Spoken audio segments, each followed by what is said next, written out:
enough to knock me out, but I'm still holding the throne. You'll never know till it's over.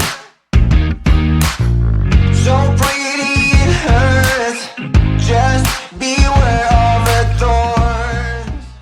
Hello YouTube, Harvey Talks Prison here. I'm going to take a couple of the video suggestions that you guys have suggested and combine into one. Country was wanting me to do my worst day or worst days in prison. Jay Walker wanted me to deliver a message like I always try to do. So I'm going to try to make this all in one. And I'll probably save the worst day for last. You know, work up from the minor to the worst. But anyway, I'd like to hear from you guys. Comment, tell me your thoughts, and share this, you know. Alright, let's get into it. Young people need to realize that there's no best day in prison. I mean, except maybe getting a release date like I did. You know, after 29 years, you get a release date. It's almost surreal. You can't believe it. But you're missing out on your families, birthdays, weddings, holidays. You might get a card in the mail from them on your birthday or Christmas or whenever. You miss time with your girlfriend.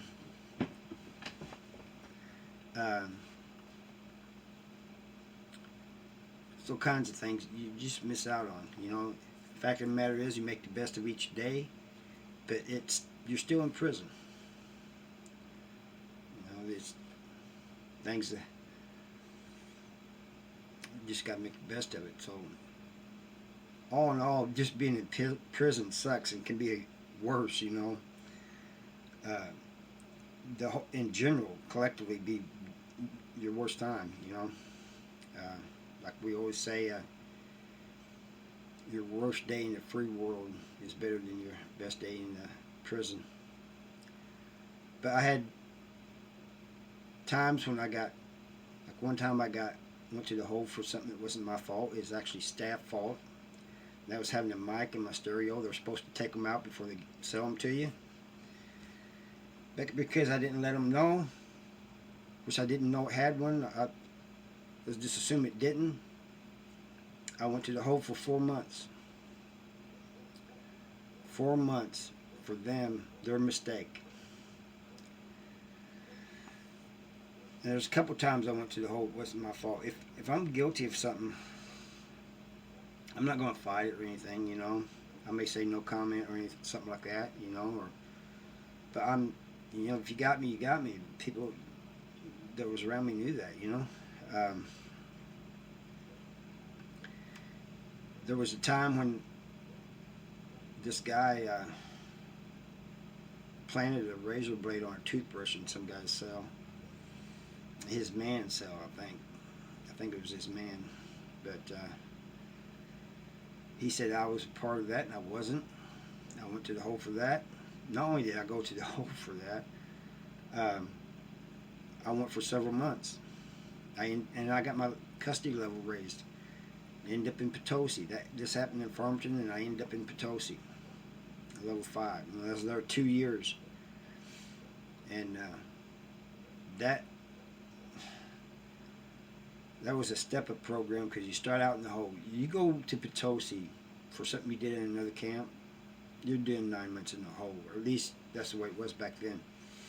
And you got to work your way out of the hole. You know, you gradually get more and more stuff. And then move you here and here and here. You're always moving there. They're always moving you. I hated moving, you know, especially a lot like you did there. So that was another bad thing. Just think about this, young people. You know, you're in prison, thinking it's cool and everything. It's not.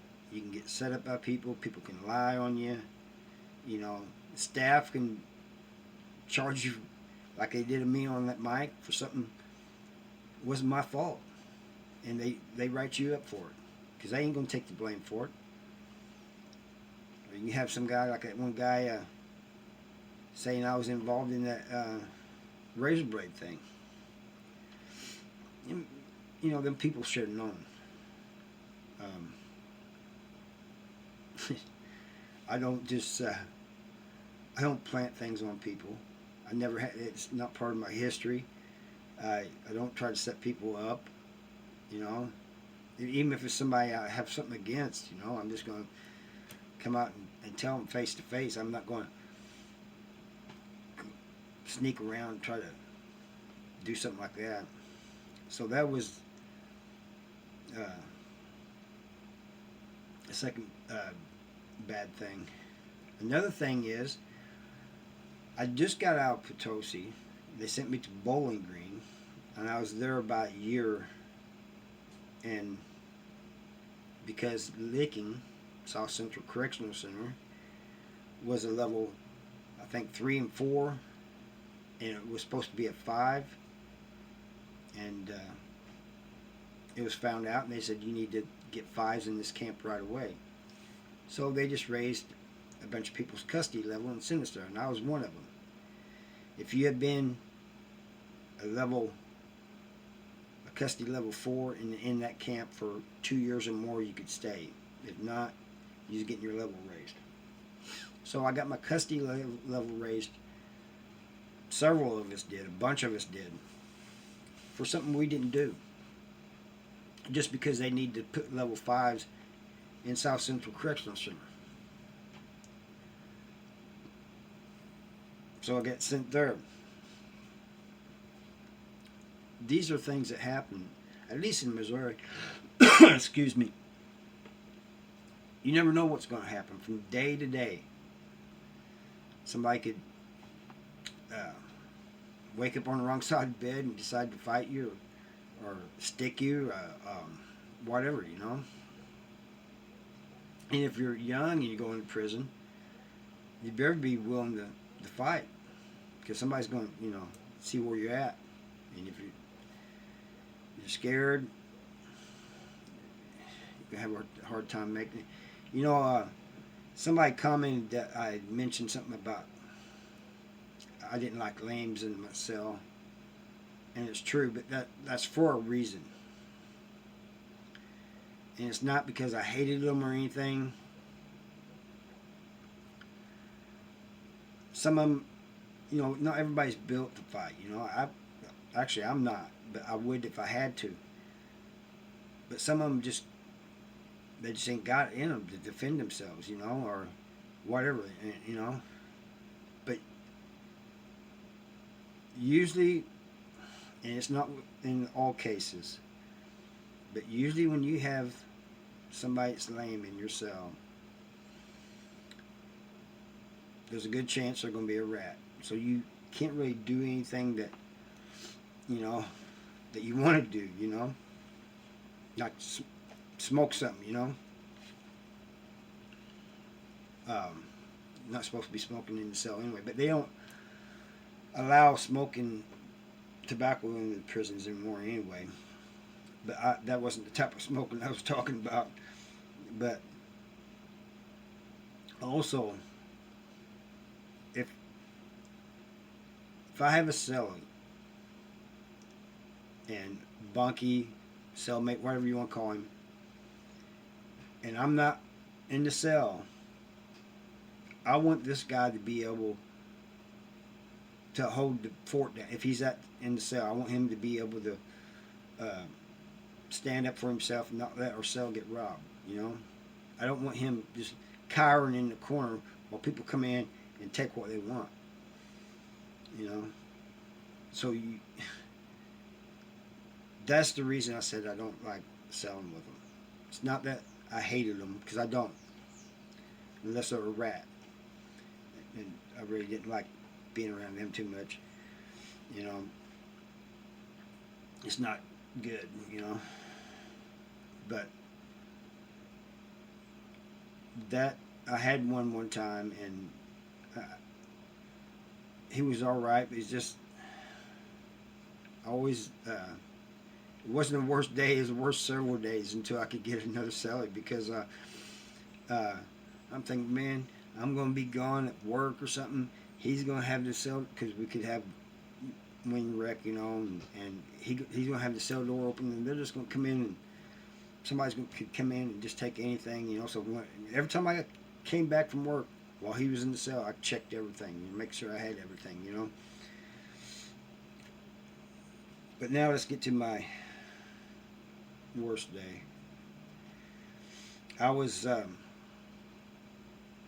after I got my release date, I got sent to Algoa. And you would think I would like that place, but I did in some ways, but really I didn't, because it's lower levels, people act differently. They ain't got the same mentality as those in the max camp. But I did like the way they ran the yard. You know, you can go straight from lunch to the yard, you know.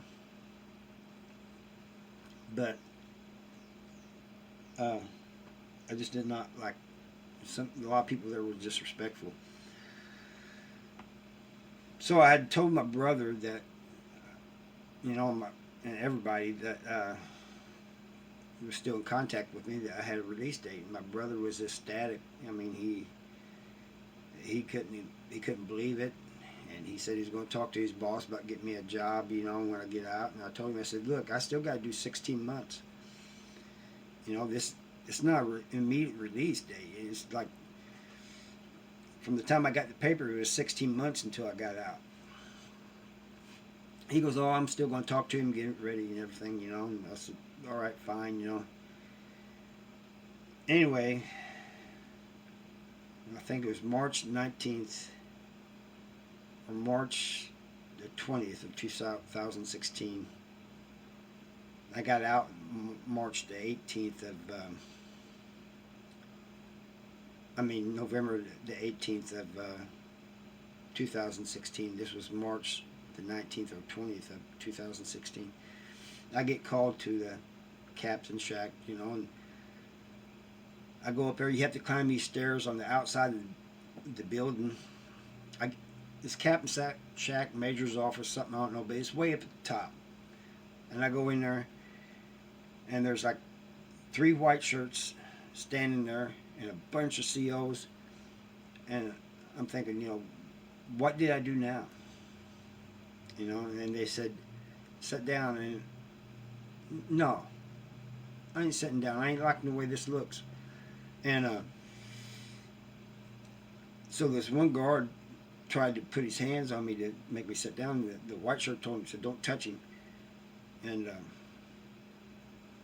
so I'm wondering what's going on. He said, Seidel, if we all sit down, will you sit down? I said, yeah.